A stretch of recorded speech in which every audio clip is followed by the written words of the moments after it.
అందరిని అడుగుతా ఉన్నాను. ఇంతమంది పోలీసులు ఉన్నారు కదా, ఒక్కరి దగ్గర రాడు తీసేస్తున్నారు వెనక్కి, ఒక్కరి దగ్గర కర్ర తీసుకున్నారు వెనక్కి, తీసుకోరా.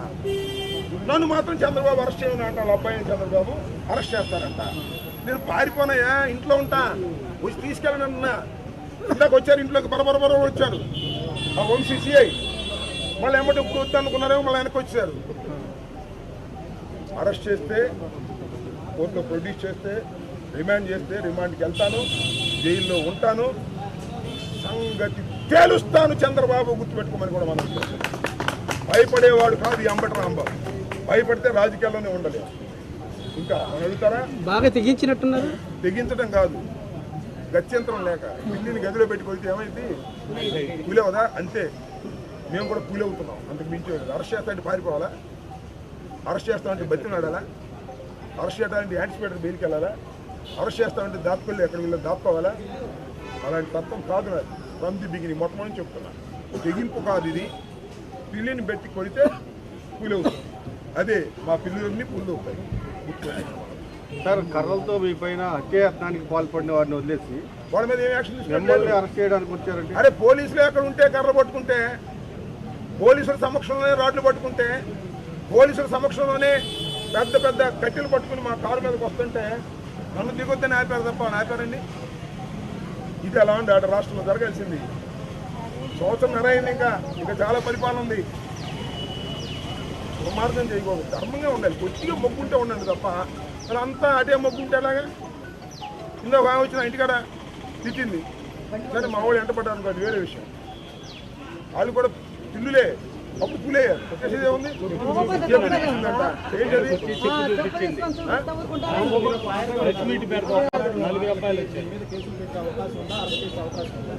అసలు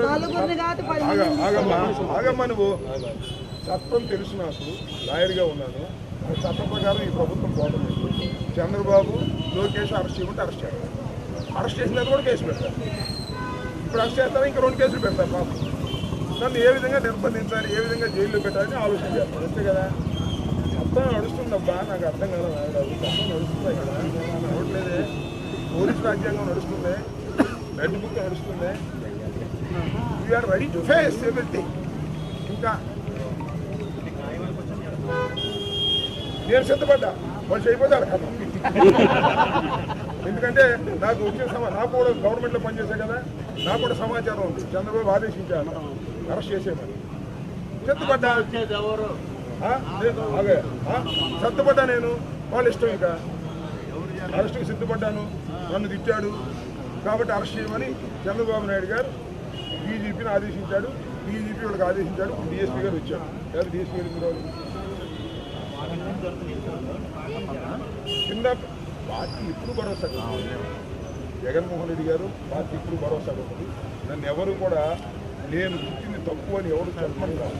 అంతరాత్మ ప్రకారం చెప్పాను. అరెస్ట్ పెట్టి కూడా చెప్పేస్తున్నా. కానీ నాకుంటూ ఒక అంతరాత్మ కాదు. నేను ఈ వయసులో అతను తిరుగుతాం తప్పేమో అని అనిపించింది. వాళ్ళు తిట్టినా కూడా, వాళ్ళు ప్రొవోక్ చేసినా కూడా దాని మీద చెప్పాను అంతే. సింపుల్. పొద్దు నుంచి మొదలు పెడతాను ఆ విషయం మీద. కార్యకర్తలంతా కూడా మీ ఇంటికి వస్తున్నారు, మమ్మల్ని అరెస్ట్ చేస్తారు. కాదు, మా ఇంటికి అందుకు అరెస్ట్ చేయడం రాకుండా మా ఇంటి మీద దాడి చేయడానికి వస్తా ఉన్నారంట. వాళ్ళు ముట్టడిస్తారేమో వాళ్ళు చెప్పబెట్టుకుని అందరూ వచ్చారు. లాడా మొగ అందరూ మా రాంబాబు గారి ఇంటి మీద ముట్టడిస్తారో చూద్దాం. అంతే తప్ప నన్ను అరెస్ట్ చేస్తే అరెస్ట్ చేస్తానని చెప్పండి. అందరూ ఆయన ఒక్కరిని వెనక్కి ఒక్కనే సింగిల్గా మా డిఎస్పీ గారిని చెప్పండి, మిమ్మల్ని అరెస్ట్ చేస్తామండి, మీ దగ్గర కేసు రిజిస్టర్ అయింది, మేము ప్రొడ్యూస్ చేస్తామండి. ఎంటి కారికి వెళ్ళిపోతాం, ఏమి లేదు.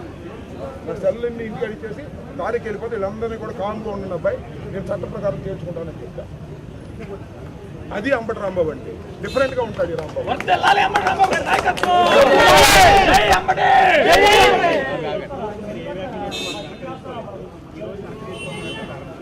నేను అరెస్ట్ భయపడి కానేగా చెబుతున్నా, అరెస్ట్ చేసుకోమని అరెస్ట్ భయపడి కాదు. నా అంతరాత్మే తప్పేమో. ఎందుకు తొందరపడ్డావు రాంబాబు వచ్చిన తర్వాత అది నేను వెనక్కి తీసుకోను లేదని కాదు. సందర్భం వెనక్కి తీసుకోను, ఇంతకుముందు కూడా ఒకసారి తీసుకున్నాను. అది నా అంతరాత్మకు సంబంధించిన అంశం తప్ప ఈ కోన్కిస్కా గొట్టంగాళ్ళు బెదిరిస్తాను, ఈ కోన్కిస్కా గొట్టంగాళ్ళు క్షమాపణ చెప్పమంటేనో చెప్పే పద్ధతి కాదు. అంతరాత్మ నన్ను యాక్సెప్ట్ చేయలేదు కానీ చెప్తున్నాను. మీరు అంతరాత్మ చిత్రం మంచిది కాదంటున్నారు. క్షమాపణ మీ చెప్తారా? కార్యకర్తలు నాయకులు మిమ్మల్ని రెక్కించకపోతే పరిస్థితి ఎలా ఉండేది? అక్కడ దాడి జరిగేది కెనాట్ ఇమాజిన్ ఇప్పుడు మీరు చూశారు కదా, ఇంతకుముందు మేమేదో దాడులు చేశామన్నారు. అంటే వాళ్ళ అధికారులకు దాడులు చేస్తారా, మనం కొడతారా? అంత సమాజంలో ఉంటున్నావా అది అడిగానండి. ఈ లడ్డు వ్యవహారం జుడిషియల్ ఎంక్వైరీ ఉంది కదా, కోర్టు వచ్చింది కదా, ప్రజాస్వామ్య పద్ధతిలో చేయమంటాం కదా. మీరు ఫ్లెక్సీలు కట్టడం ఎందుకు ఇచ్చాండి ఏమన్నా? వాళ్ళు ఫ్లెక్సీ చించేయాలని వెళ్ళినప్పుడు ఎవరు లేరు, మీరు చూశారు కదా. వెళ్ళినప్పుడు ఎవరు ఉన్నారు ఒక్కడ కూడా? వాళ్ళు వచ్చారు, అందరూ కర్ర పిచ్చుకుని చించేస్తే ఏమయ్యేటప్పుడు మర్యాద, రాజకీయంగా మర్యాద. అయ్యా ఈ ఫ్లెక్సీ తప్పు తీసేయండి అని చెప్పి వచ్చాను. 24 గంటలు తీయమని. తీగిపోగా నేను అటు వెళ్తుంటే రాడ్లు కొట్టి కూర్చుని నన్ను కొట్టే ప్రయత్నం చేస్తాను. ఎంతకాలం కొడతారో చూస్తాం. కాలం ఎప్పుడు ఇలాగే ఉండదు కదా. ఎంతకాలం కొడతారో, ఎంతకాలం వెంటబడతారో, ఎంతకాలం రాడ్లు తీసుకొస్తారో చూస్తాం. పనులు తినడానికి కూడా సిద్ధంగా ఉన్నాం. ఈ చంద్రబాబు నాయుడు రాజ్యంలో వచ్చిన వాళ్ళు అందరూ ఎవరో చూశారు కదా మీరు. అందరూ అదే బాపతి నన్ను కొట్టాలని. కొట్టడం చూద్దాం, రెడీ పొజిషన్ ఉన్నాం. మాకు పోలీస్ బలం లేదు, మా మీద వస్తే కేసులు పెడతారని భయం మా వాళ్ళకి. అయినా వస్తున్నారు. నిలుస్తున్నాడు సిఐ గారు అక్కడ. మీరు వెళ్ళారంటే కేసులు బాగా వెళ్ళారంటే కేసులు పెడతాం, మీరు రామబాబు ఉండదని బెదిరిస్తున్నారు. అయినా నాకు వచ్చారు, అభిమానంతో వచ్చారు. జగన్మోహన్ రెడ్డి గారు అభిమానంతో వచ్చారు. దీనికి భయపడే పరిస్థితి లేదు.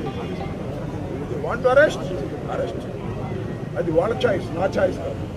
I fixed it. చంద్రబాబు దగ్గర అక్కడ నుంచి నాకు సమాచారం ఉంది. నన్ను అరెస్ట్ చేయాలనుకుంటున్నారు, చేద్దాం అనుకుంటున్నారు. ఇప్పుడు మార్చుకుంటున్నా తెలియదు, చేసుకోమని కూడా నేను సిద్ధంగా ఇక్కడ ఉంటే ఎక్కడికి. ఓకే.